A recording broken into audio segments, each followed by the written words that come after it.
அது எப்படி இருந்தாலும் சுயமரியாதை குடும்பத்திலே இருக்கு. ஆண் பெண், ஒரு பெண்ணு வந்து கணவன்ட்ட என்ன கேட்குறா? சுயமரியாதைன்னு கேட்குறா.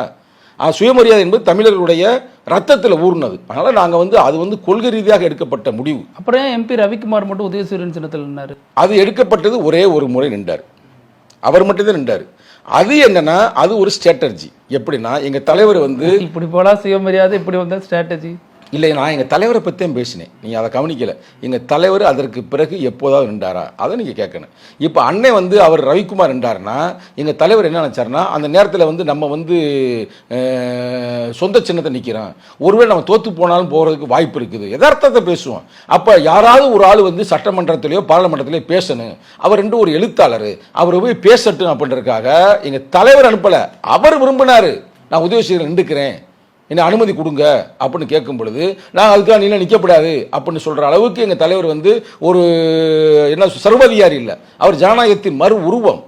எதிரிகளை கூட ஜனநாயகப்படுத்தணும்னு சொல்லுவார், பேசுவதில் கூட ஒரு ஜனநாயகம் வேணும்னு சொல்லுவார். அதை நிற்க சொன்னான். ஆனால் இப்போ வந்து எங்கள் அண்ணன் வந்து எது நின்றுருக்காரு? ரவிக்குமார் இப்போ நின்று வெற்றி பெற்றிருக்கு. எந்த சின்னம்? எந்த சின்னங்க சொல்லுங்க பிறகு. இப்போ சொல்ல மாட்டேறீங்க. பானச்சி தானே வெற்றி பெற்றிருக்கிறாரு, எப்பயோ நடந்தது.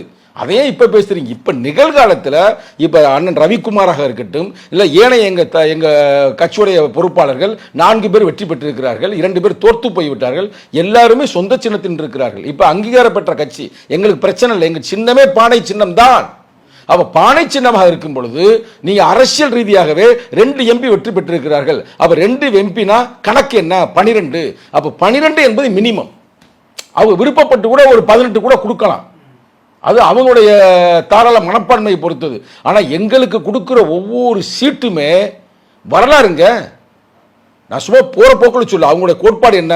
சமூக நீதின்றது ஒரு கோட்பாடு, அதுதானே அவர் தொடர்ந்து வலியுறுத்துகிறார். அப்போ சமூக நீதியில் ஒரு ஒடுக்கப்பட்ட ஒரு கட்சியாக, ஒடுக்கப்பட்ட மக்களுக்காக போராடுகிறது, சிறுபான்மை மக்களுக்காக போராடுகிறது. இன்னைக்கு இஸ்லாமியர்கள் தொடர்ந்து எங்கள் கட்சியை நோக்கி வந்து கொண்டிருக்கிறார்கள். அப்போ அவங்களுக்கு ஒரு 18 சீட்டை கொடுப்பா அப்படின்னா யார் கம்யூனிஸ்டோ இல்லை மதிமுகவோ நிச்சயம் பிரச்சனை பண்ண மாட்டாங்க. எழுதி வச்சுக்கிறேன். நான் சொல்கிறேன் பிரதர், விளையாட்டுக்கா இல்லை. என்ன செல்வ பிறந்து கூட என்ன சொல்லுவார்? எங்களை கூட கொடுங்கன்னு கூட சொல்லுவார். ஏன்னா எல்லா இடத்துலையும் பரவலாக இருக்கிற ஒரு கட்சி.